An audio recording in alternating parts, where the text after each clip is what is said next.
Well, hola people, konnichiwa. Balik bersama Selvian di channelnya Kudetek.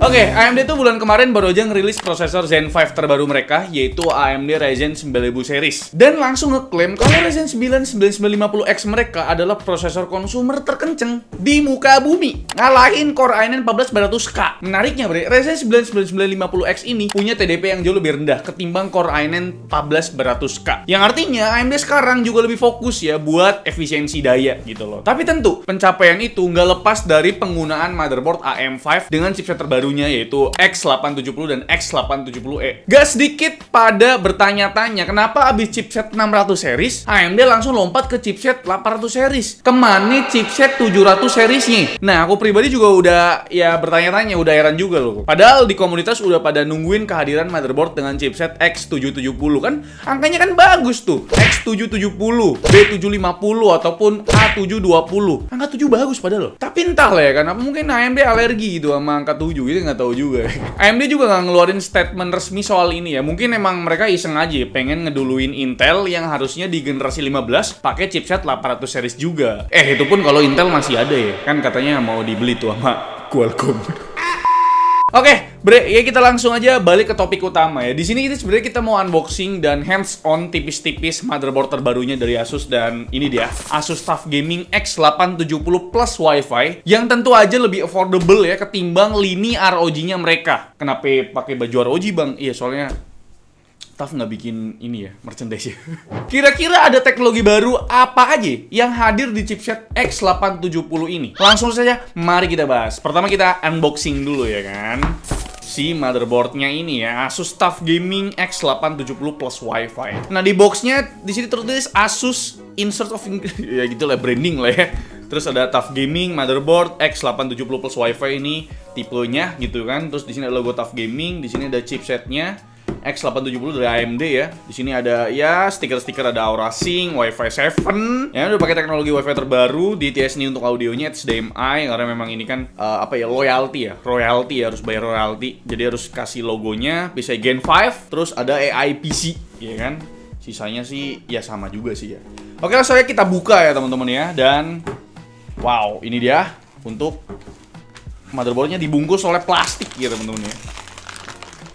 Plastik plastik yang nggak nyalurin listrik, nggak tahu juga namanya. Dan motherboardnya nanti dulu ya kan, biasanya kalau barang utamanya nanti dulu gitu dibahasnya ya. Kita bahas dulu apa yang ada di paket pembeliannya teman-teman.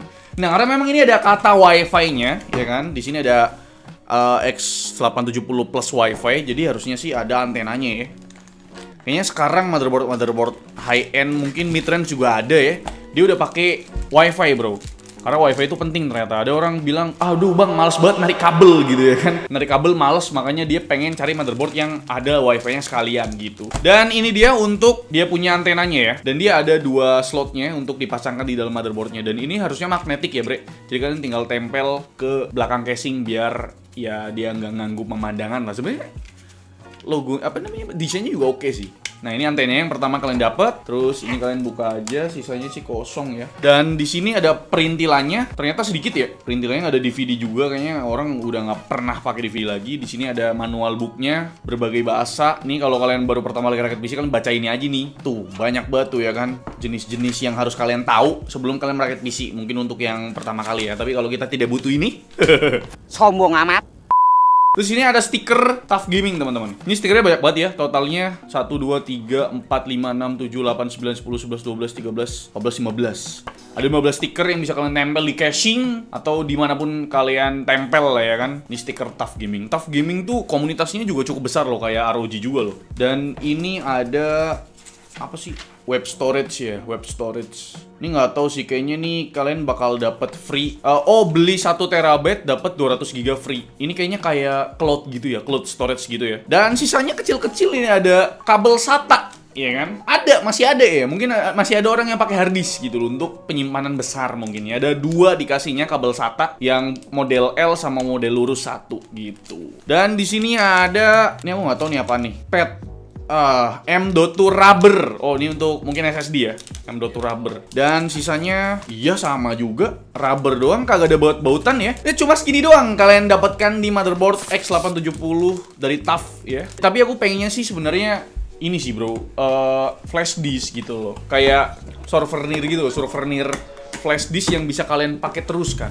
Menurutku sih itu lebih menyenangkan para pembeli gitu loh, para konsumen ya kan, karena flash disk itu kan bisa dipakai sampai kapanpun gitu kan. Dan ini kita akan bahas barang utamanya, yaitu motherboardnya teman-teman. Ini dia, kita buka ya. Gokil. Ini bisa dilepas gak sih plastik-plastiknya? Aduh, bisa. Boleh kan ya? Ini the moment of truth bro. Kita lepas aja plastiknya bro. Nih. Enak banget ya emang lepas plastik tuh. Di belakang juga kita lepas juga boleh kan? Ya aku tanya dulu ya kan. Kita lepas dulu nih bro. Kita lepas dulu. Plastik I/O cover. Ternyata nggak boleh dilepas yang buat ini ya. Back panelnya ya. Waduh. Ini dia untuk tampilan dari si motherboardnya teman-teman. TUF Gaming. Di sini ada logo TUF gede sekali teman-teman ya.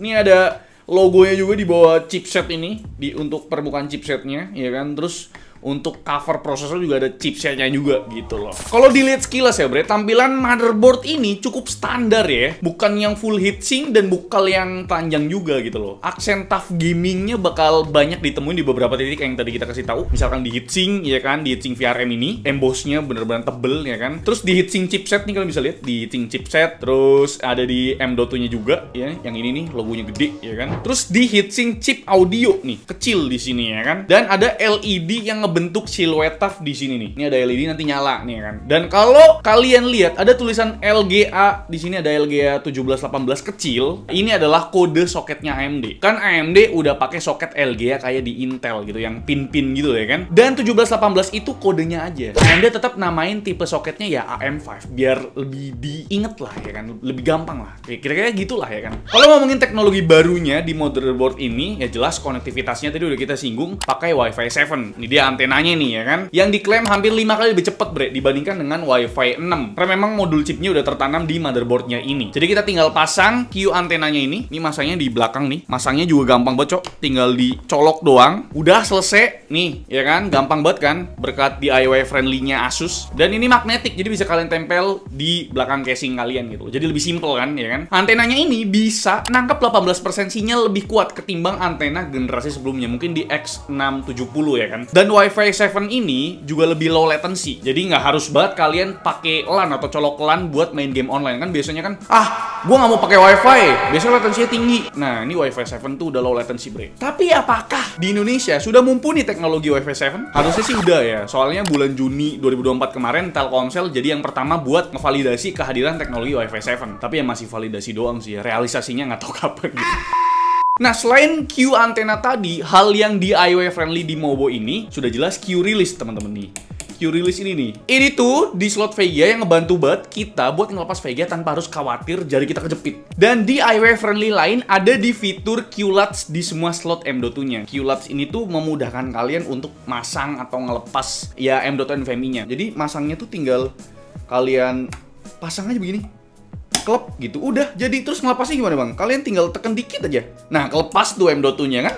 Sangat easy sekali teman-teman. Dan sebenarnya ada satu fitur yang jarang orang bahas. Asus tuh nyebutnya QLED bre. Ini penting banget ya nih. QLED ada di pojok kanan atas bre, deket slot RAM. Ya kan? Ini tuh buat orang-orang yang demen overclock, entah itu OC RAM atau prosesor gitu ya. Jadi QLED ini bisa ngasih tahu signal dari motherboard. Istilahnya tuh buat troubleshooting gitu lah. Ada 4 LED di sini bre. Ada LED CPU buat indikator prosesor bermasalah atau berhasil booting. Ada LED RAM buat indikator memori. Terus ada LED VGA sama LED boot. Biasanya LED ini bakal hidup buat mastiin semuanya aman. Tapi hidupnya bentar doang. Kalau misalkan nih ya, PC udah nyala, tapi nggak nampil di monitor, ini sering banget kejadian ya. Biasanya salah satu dari LED ini nyala buat ngasih tahu kalau ada masalah nih dari salah satu komponennya. Mau itu CPU, VGA, RAM, atau booting di SSD-nya. Makanya fitur QLED ini penting banget. Karena biasanya jarang ada fitur ini di mobo-mobo low-end, bahkan di mid-range. Nah, sekarang kita lanjut bahas fitur andalan dari motherboardnya Asus. Apalagi kalau bukan per AI-an duniawi ya. Sekarang udah zamannya AI bro. Pertama ada AI overclocking, yang cara kerjanya memprediksi konfigurasi prosesor dan cooling sistemnya. Diprediksi yang paling optimal dan paling maksimal buat dapat performa yang paling tinggi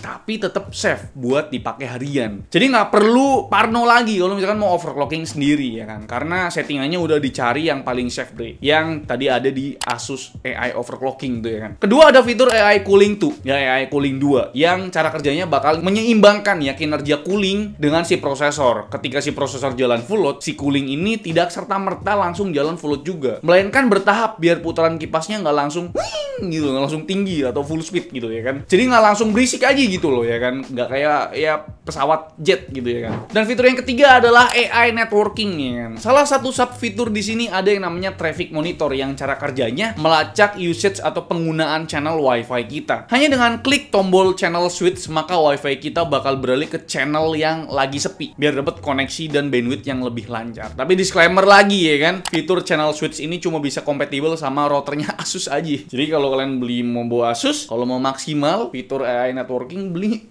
routernya Asus juga. Ya lagi-lagi ya, ekosistem bro. Fitur-fitur per AI yang tadi bisa kalian akses via aplikasi yang namanya Armoury Crate Bre. Mungkin nih orang-orang yang biasa pakai Asus tahu lah, Armoury Crate tuh ada di laptop, HP, bahkan motherboardnya mereka gitu loh. Terus ada beberapa port ya buat di casing nih ya. Ya sebutannya tuh front panel Bre, ya kan. Ada satu port USB Type-C 20 Gbps yang support power delivery up to 30 watt nih Bre. Terus ada satu port USB 3.0 yang Type A ya, yang support 5 Gbps dan support 2 buah USB di casing. Biasanya ada di depan tuh casingnya ya kan. Terus ada 2 port USB 2.0 Type A yang bisa ngedeliver atau nge-provide 4 buah port USB di casing. Jadi pasti ini ya, casing yang kalian punya atau yang kalian beli punya port Type-C di casingnya, biar port di motherboard ini kagak mubazir gitu loh. Dan terakhir ini ada 2 port SATA ya kan. Ini cuma 2 doang nih ya. Biasanya itu ada 4 ya kan. Mungkin di masa depan interface SATA itu udah nggak pakai lagi, soalnya jarang banget kayaknya orang pakai harddisk dah gitu ya. Apakah di masa depan port SATA akan dihilangkan? Coba komen di bawah dah.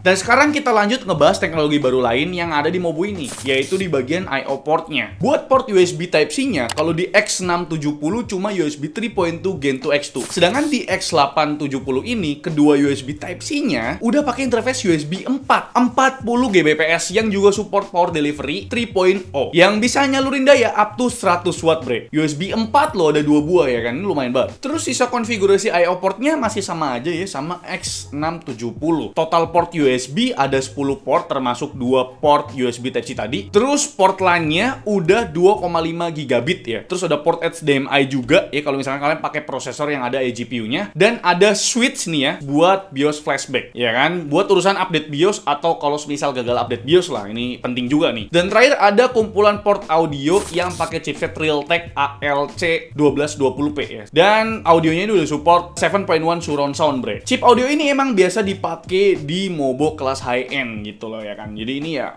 high end sih X870 ya. Terus ada improvement juga nih di slot M.2-nya. Kalau di X670 slot PCIe Gen 5-nya cuma di slot M.2 pertama ya, di paling atas biasanya. Nah, sekarang di X870 udah 2 slot yang support PCIe Gen 5 atas sama di bawahnya. Ini kan totalnya ada 4 nih ya kan. Tapi perlu jadi perhatian atau disclaimer dulu nih ya kan, karena slot M.2 yang kedua ini yang support PCIe Gen 5 ini tuh share bandwidth sama slot PCIe pertama nih yang buat VGA. Kalau kalian pasang NVMe Gen 5 di slot M.2 yang kedua yang support Gen 5 juga tadi ya, maka slot PCIe yang pertama nih yang buat VGA itu tuh dari yang X16 turun jadi X8 gitu loh. Tapi kalau misalkan kalian pakai VGA ya, kayak misalkan RTX 4060 yang interface-nya masih PCIe Gen 4 X8, ya nggak ke-share lah, karena kan ini kan kalau misalkan kalian pakai X16 baru di ke-share nih bandwidthnya. Kalau pakai X8 ya nggak ke-share. Kayak misalkan 4060 tuh kan masih pakai yang Gen 4 X8. Kalau udah pakai 4070 ke atas, 4070, 4070 Ti,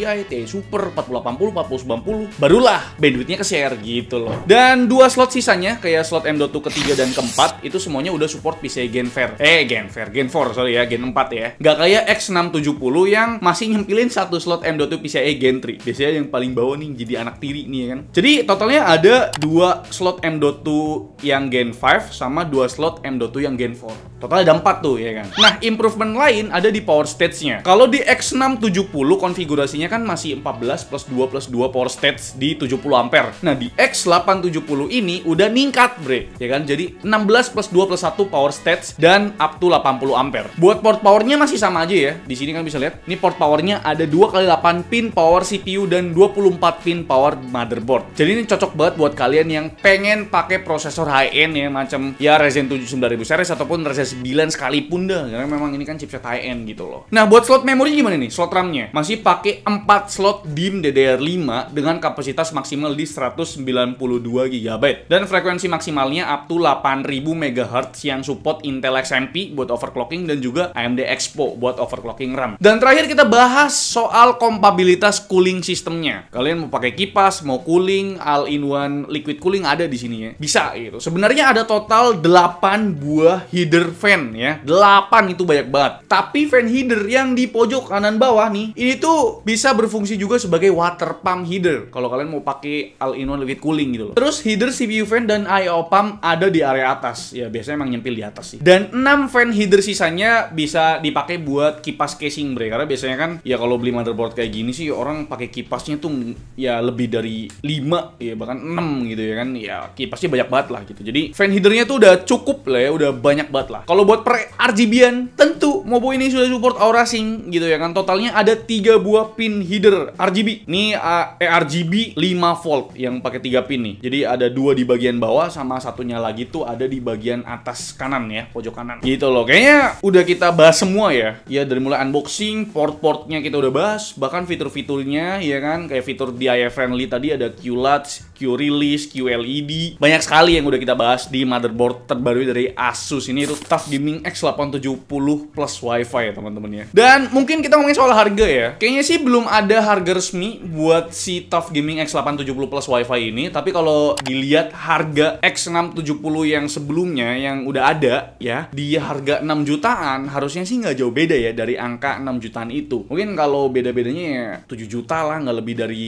8 juta sih gitu loh. Dan buat masa garansinya, kalian bakal dapat masa garansi selama 3 tahun untuk motherboard TUF Gaming X870 plus Wi-Fi ini. Ya, aku nggak tahu sih siapa yang mau beli motherboard ini. Ya pastinya orang-orang yang punya duit gitu kan. Ini harganya ya sekitar 6-7 juta ya, prediksi dariku sih. Gimana menurut kalian mengenai motherboard terbarunya dari Asus ini? Ya kan, coba komen di bawah apakah kalian akan membeli motherboard ini. Karena motherboard ini bisa memenuhi kebutuhan user yang kepengen motherboard dengan fitur lengkap, tangguh, sama feature proof break. Kira-kira itu dia videonya dari kita. Gimana menurut kalian? Coba komen di bawah, like video kalau kalian suka, dislike kalau kalian jelek banget, dan jangan lupa untuk tekan tombol subscribe yang warna putih karena bukan warna merah lagi. Dan sampai jumpa di video selanjutnya, bre. Bye bye. Review kali ya Ryzen 9000 series yang Ryzen 5 aja dah. Komen di bawah kalau kalian mau reviewnya. Bye bye.